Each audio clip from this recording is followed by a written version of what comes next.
test this over the next few minutes.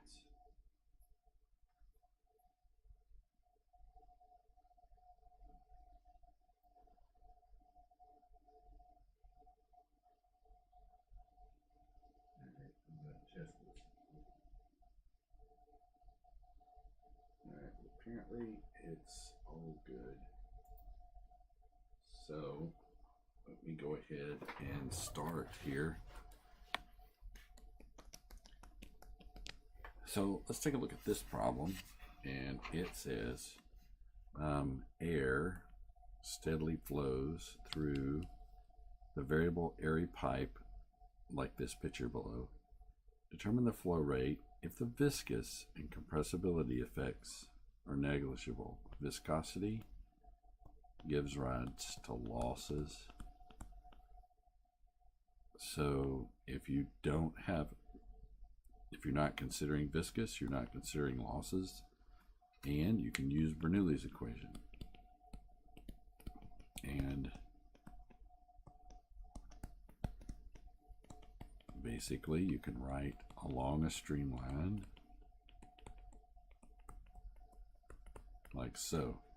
So then the question is, what streamline are you writing across? Let's say this is location 1 and this will be location 2. So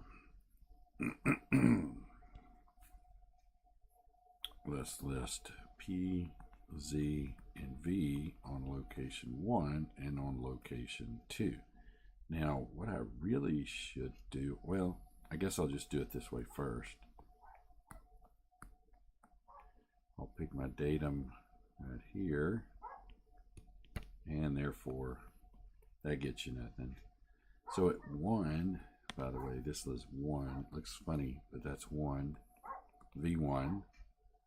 At 2, it's stagnant.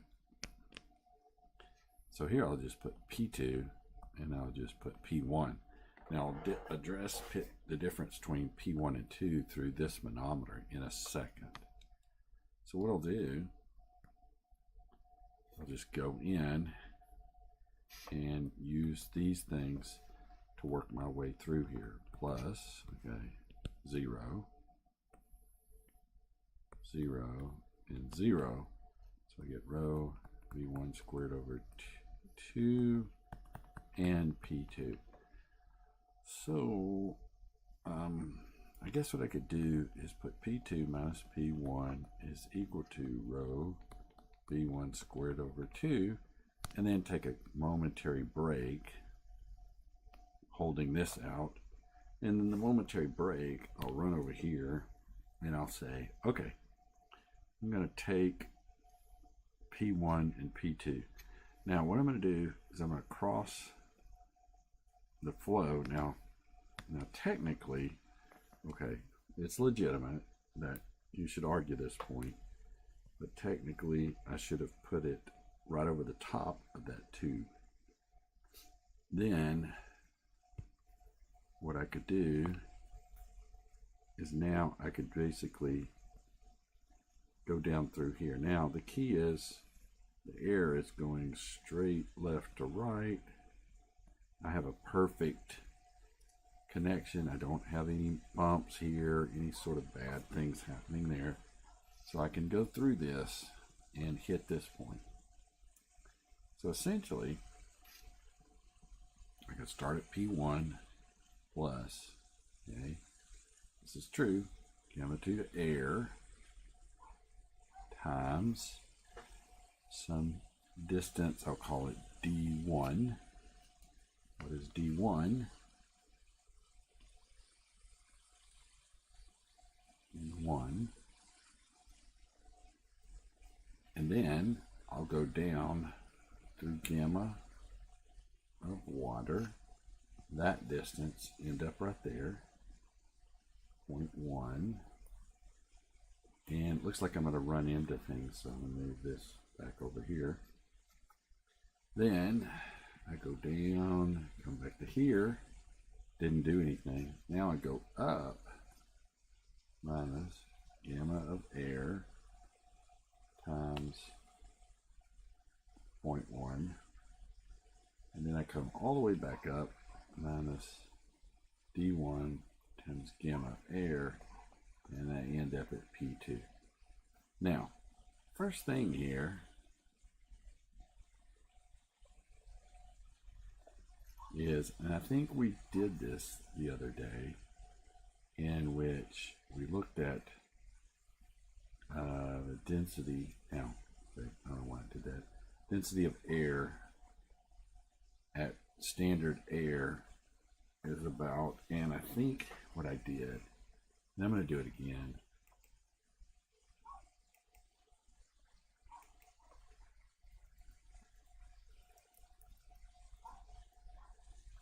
I'll just do it at sea level.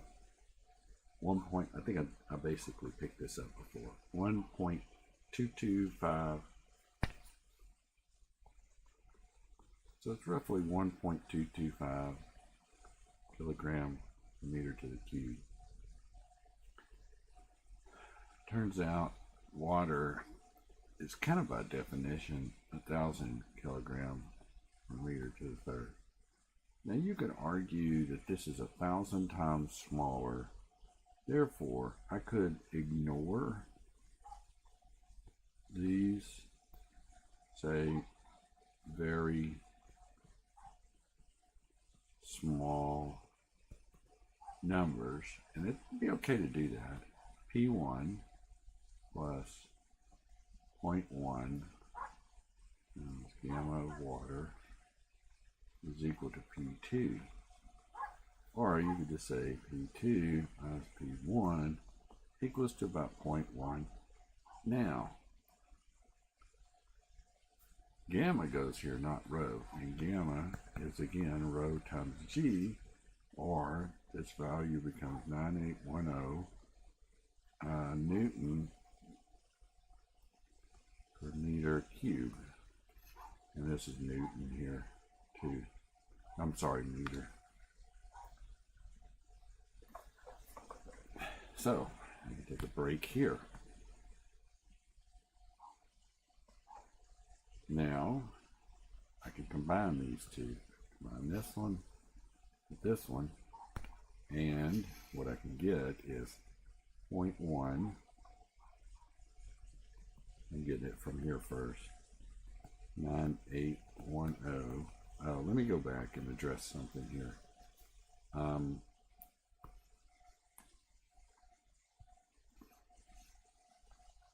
on, I'll address this. Give me a second.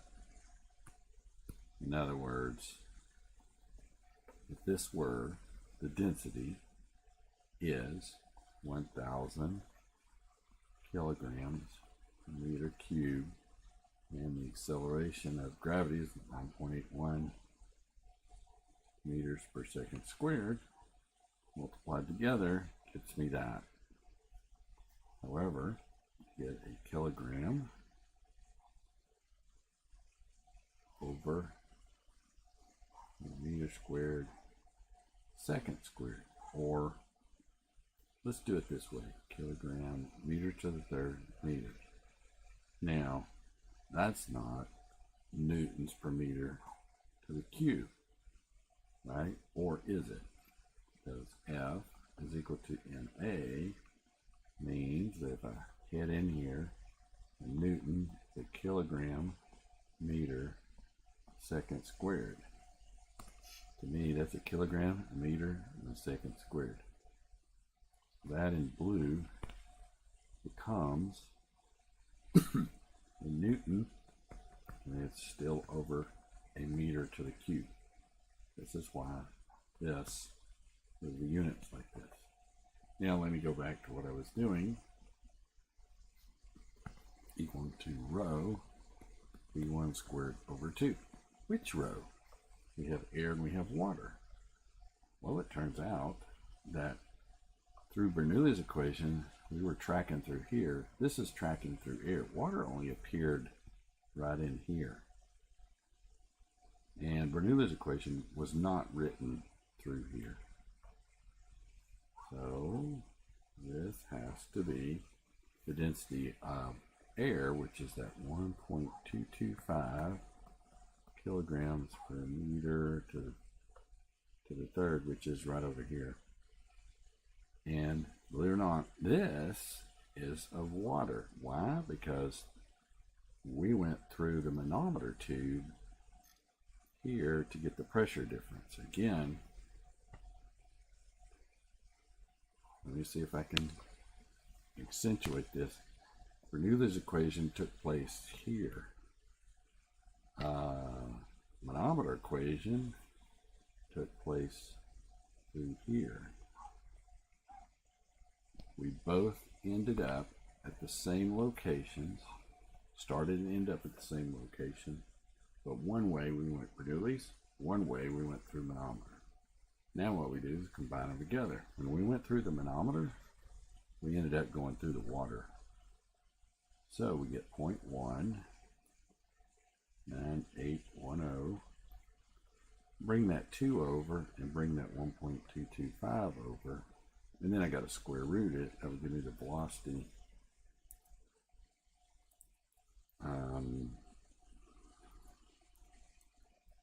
Okay, 2 times 0.1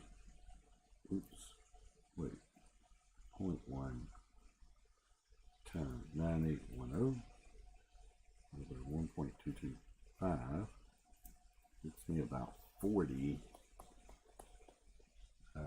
meters per second. Now,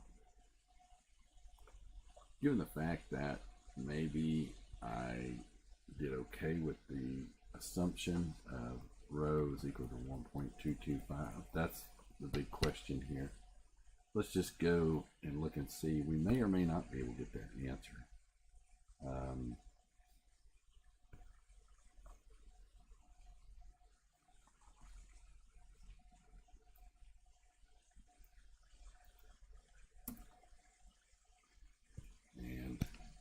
Okay, now I've already forgot. Oh, we may not be able to because this is an odd 381, 3.81, but that's okay. There is no 381 here. It's okay.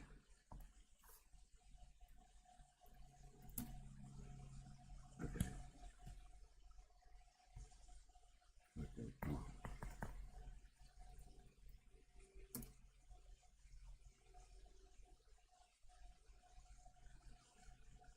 Okay, so let's head off, work our next problem in our set. And I don't know what that one looks like, although I like this one better. Let's do this one first.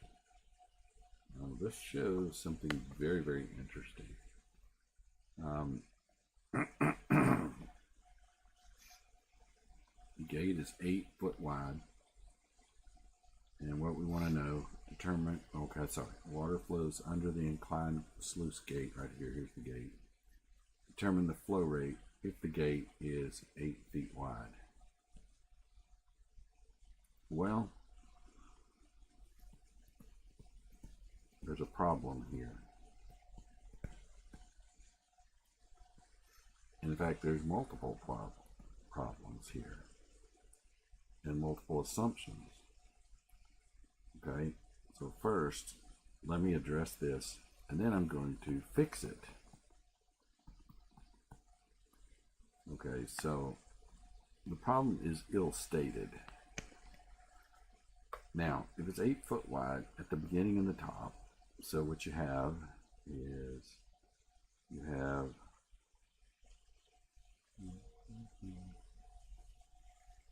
velocity moving here, and the velocity moving out here. Now, your first assumption would be, okay, whatever the velocity is back here, we got, we're going to have continuity. In other words, 6 foot height times 8 foot is the area. So if you think about it, it's 8 foot here, it's 6 foot here. That's the area times the velocity, whatever the velocity is here. We'll just call it 1, would equal to, okay, I can't do, well, I guess I can. 8 foot into the page, and so this will be velocity 2 So these 8, that goes 6, let's say 8, 1 times velocity 2. This will be the relationship between those two. So you can knock these out and say velocity 2 is going to be 6 times greater than velocity 1. Okay, so now the question is, how do you manage this? How do you go from here? Well, a couple of ways. You could pick a spot here, say here's 1. Pick a spot here and say here's 2. V1 plus gamma Z1. Now, first thing is we're going to say, and he should say, but he didn't say, there's no losses, okay? Plus, rho V1 squared over 2 is equal to P2 plus gamma Z2 plus rho V2 squared over 2. Let's go ahead and take the bottom as being the datum. So here's what we're going to do. P, Z, and velocity. And we only have 2 locations. We have 1, we have 2. Turns out I've picked the free surface, meaning there's a triangle there, meaning nothing. I've also picked that this is 6 foot above the datum, and this is 1 foot above the datum. And I've picked V1 and V2.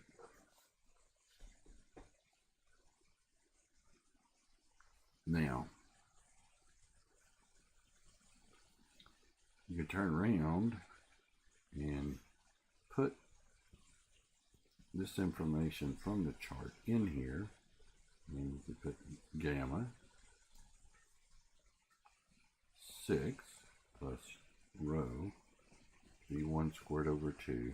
That's because this is 0. This is 6. This is 0. That's 1. Okay, let me fix this. Gamma.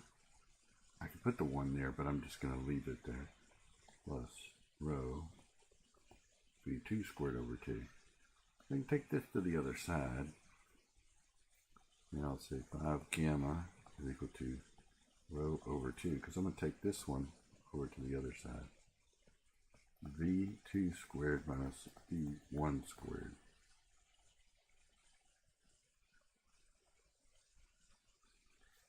Now, from the continuity, I knew this. So it's kind of convenient for me to put in for the V2.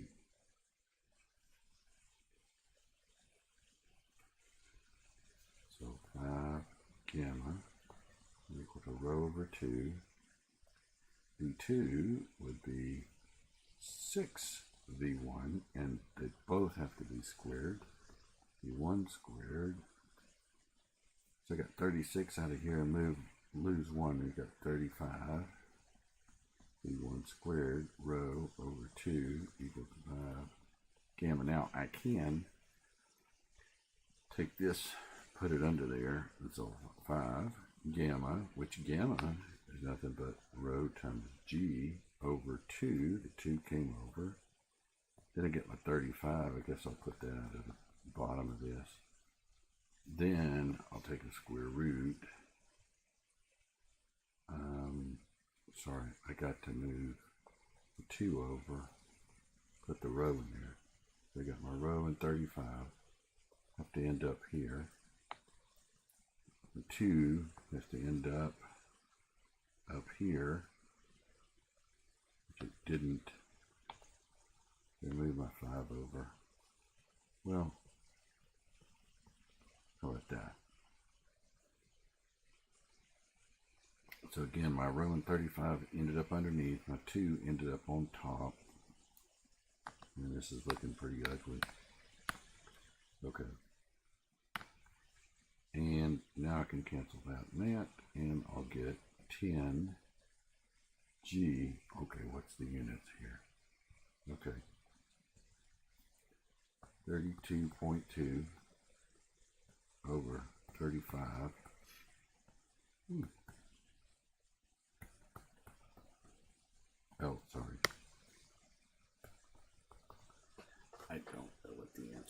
is, oh, wrong place to go. Go right there.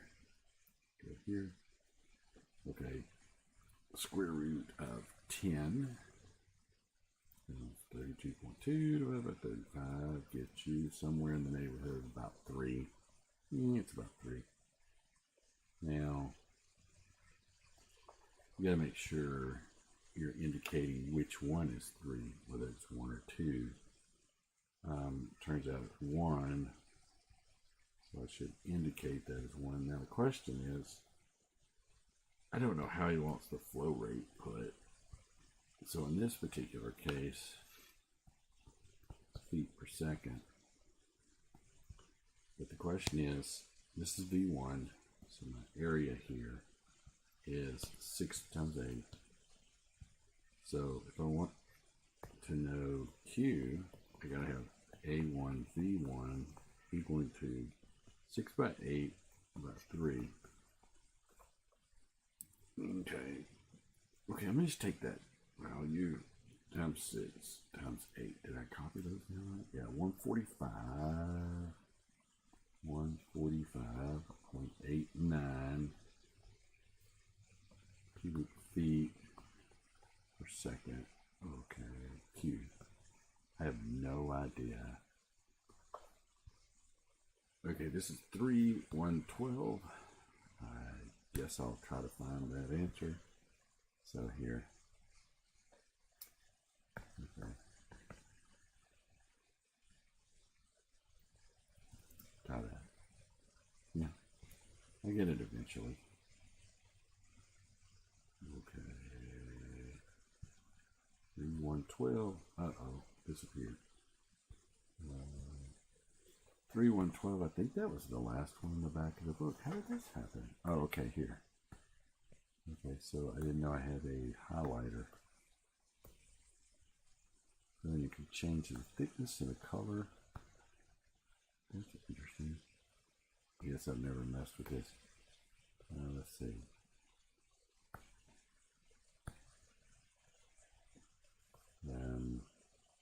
This is the most interesting one.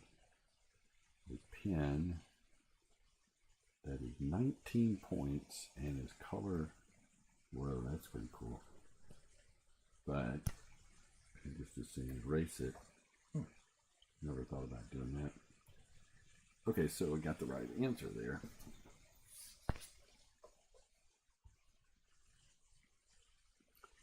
Now let me go back, and was there one more below this? No, that's dynamics. This is, okay. Let's go ahead and do this one. Okay, and then we may call it quits at the end of this one. This one is a one that has pretty much everything in it. And so we've got two independent manometer tubes, and we have flow rate that's going uphill, so to speak. Here's gravity. So he has given us two dots here. It's up to us, I'm supposing, to label those. So I'll label that one 1 and this one 2. And first thing to do is just head off. Now, he actually should say, if viscous effects are negligible, again, what does that mean? Viscous, all your losses come as a result of the viscosity.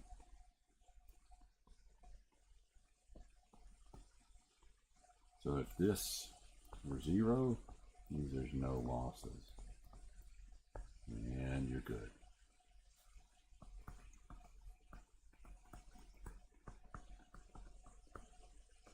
We'll deal with the fact that there will be losses. And when I get finished working this problem, I'm going to throw something at you. Hey, did I do the number of the day or the letter of the day or the word of the day? Let me check my email over here. Give me a second.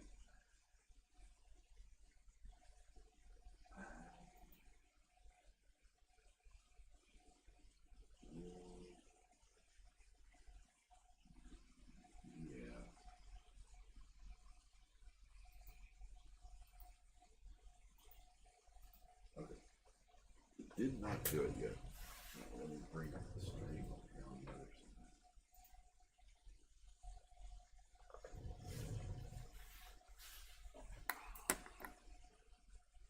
side. Okay.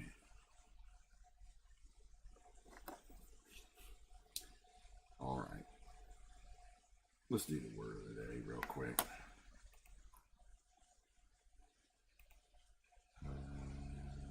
Fluids.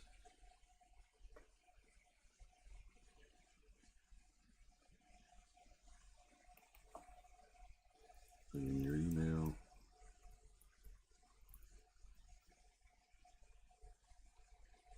Knots. Like knots in a rope. Let's see if I got it. Yep, got it on 9. Let me go back to the problem here. Okay. Let me move things over a little bit and make my little table.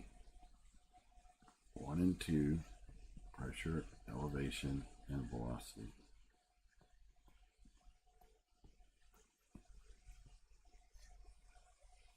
Elevation. Let's pick the datum here. So this means the datum, that's the first thing to do, because the geometry is pretty well set. So location 2 is, I'm going to do 8/12. Let's look at P1. Okay, so I'm going to go ahead, let's see if I can do this way.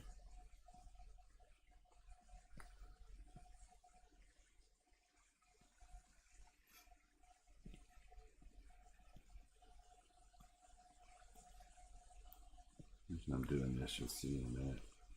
Okay, independently, let's start with the gauge pressure of P equals 0. So I'll say, I'll start here, 0. I'll start at 0, I go down and up, and then I go up that height through this fuel. Now everything is through this fuel and it has a specific gravity of 0.77, so it's a little bit lighter than water. So I'm going to go ahead,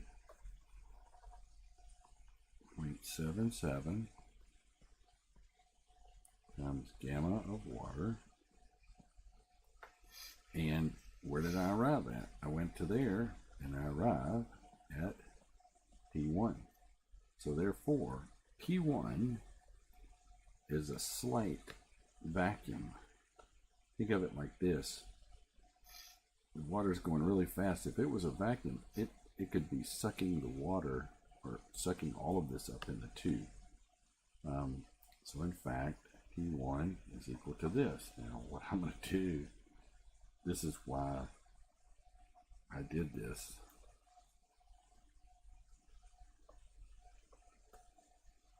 I'm going to do a copy. This is P1. And I don't like the size of it, so I'm going to shrink it and go ahead and put it right in there. Okay, at this point I should be able to hit the escape, and it's sitting right in there. Let's look at P2. Again, I start here at 0 pressure, so I start at 0, and then I go down a whole 6 feet. I go down 6 feet. Times the same stuff. This is still jet fuel here. 0.77 times gamma H2O, and I arrive at P2. So here we go for the second one. Copy here, paste it here. I don't like the size of it, so I'm going to shrink it down and then put it right there. There you go. So what I did, took this, escape. All right. So I took this one, put it right here. Took this one and put it right here. So I use the manometer equations to find those. Second thing, I don't really want to describe V1 or V2, so I'm just going to put them in here. So now I'm going to take this table that I built and fill these out. So here we go. Now, I'm working first on 1 or this row. So I get minus H 0.77 times gamma of water plus, okay, nothing. So I don't even have to write that. And then I can write rho velocity 1 squared over 2. Now what I'll do is go to the right hand side, and I'm looking at location number 2, which in fact is that row. So I get 6 times 0.77 times gamma of water plus now 8/12 or 8 inches times gamma. Now I'm going to come back and address something here. And I'm going to address something here. So instead of doing that, I'm going to put a question mark here, put a question mark here, and then I'm going to go back to this plus rho V2 squared over 2, and then I'm going to go back and put a question mark here. Now, this is the jet fuel.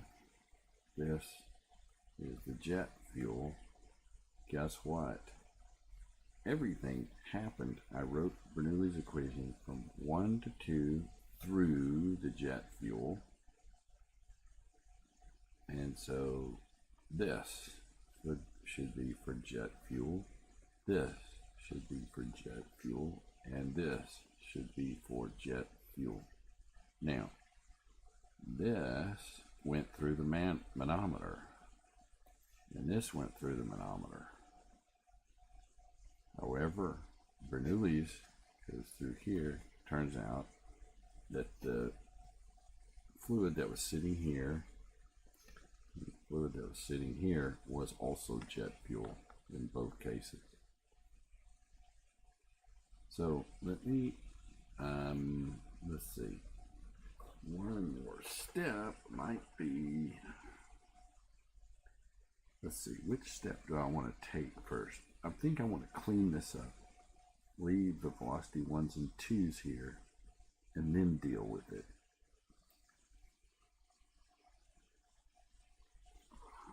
So he wants us to determine this, okay? So I'm going to come back and get this in a minute, because I don't think oh yes, I'm sorry, he did write that in here. But I'm not addressing that quite yet. I want to clean up the jet fuel numbers here. So minus H times 0.77. In other words, this is lighter than water by 70.77 times. This would be 62.4 plus, oh, put a bracket, plus now 1.94 times 0.77 times V1 squared over 2. Why? Because gamma of water is 62.4 pounds per cubic foot.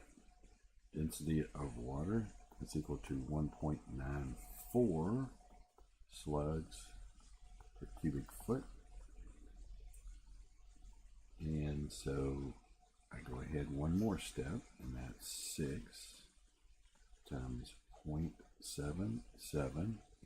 I'm pulling this in now, times 62.4. And I'm going to grab this one, plus 8/12 of gamma of, guess what, 0.77 times 62.4. And then the final thing, which is plus 1.94 times 0.77 velocity 2 squared over 2. Now, this is that. This is that. This fact is that.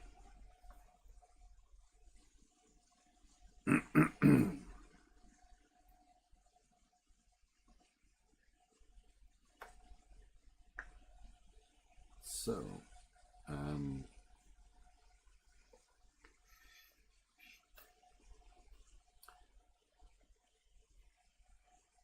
here we go. Let's go ahead and do the final step. Final step. The velocity entering the tube is 15. It's 6 inches here, and it's 6 inches down there.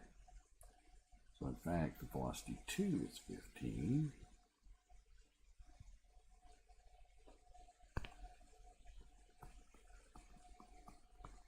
But A1 V1 is equal to A2 V2. So one is 6 inches, the other is 4 inches. This is a 4 inch. So what we have for A1 is 4 inches, pi 4, that's the diameter, squared over 4, V1 is equal to pi 6 squared, that's the diameter, times V2. The diameter at 2 is 6. So we cancel these. And what we get is, oh, and also this. So what we get is V1 is equal to 6 over 4 squared times 15. Wrong area.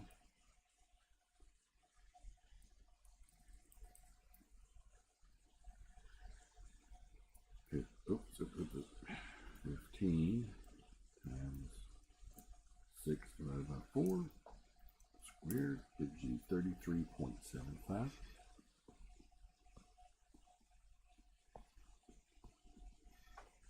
Then you have what you need to do to put in here. What you can do is put this in as 33.75 and square it.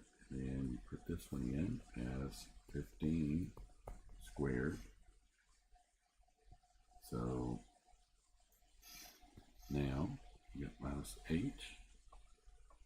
And out of just pure efficiency, what I'm going to do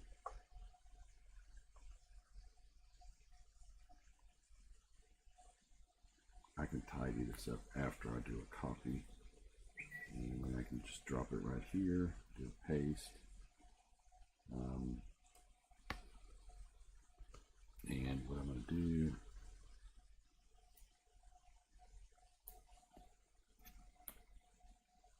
I think I copied all of it. Nope, I did not. Here.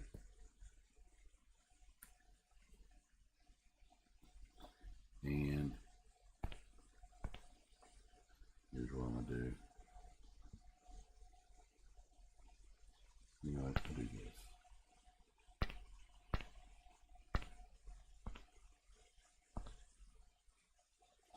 So here we are.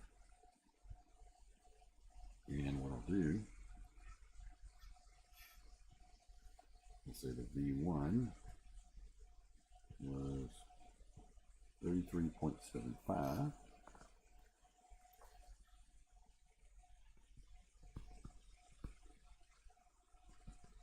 Squared, and then the other one was 15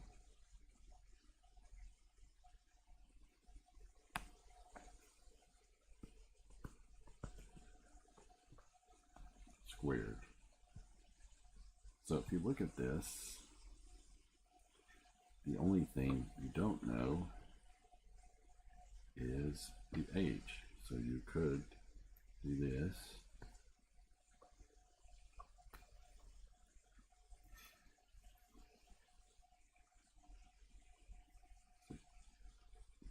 And you could subtract off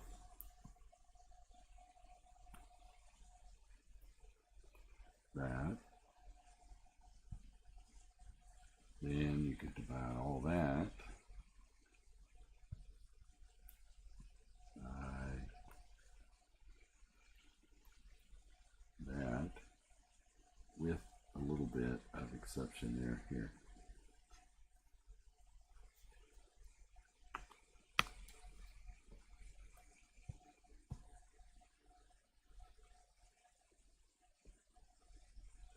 And since there's a minus sign here, you have to have a minus sign here. And if you feel like calculating that, I would say go for it. Right now I sort of have a headache, so I'm going to drop the lecture in a minute.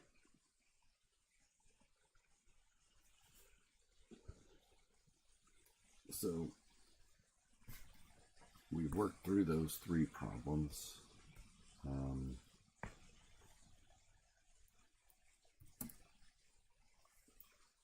And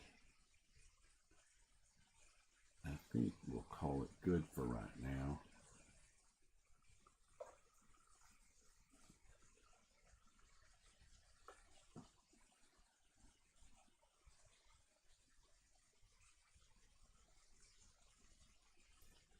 And let's see, trying to get to the problem sets. Yeah, we've done several problems here, so I think we've done enough here to warrant continuing on to the next section, chapter, whatever you want to call it. There is one other tough problem that I would like to do, and I'll look at that next time, and that's related to one of these longs and one of these sets here. I'll come in and look at that next time. Or it could be related to this set or something like that. But we'll look at that. So I'm going to go ahead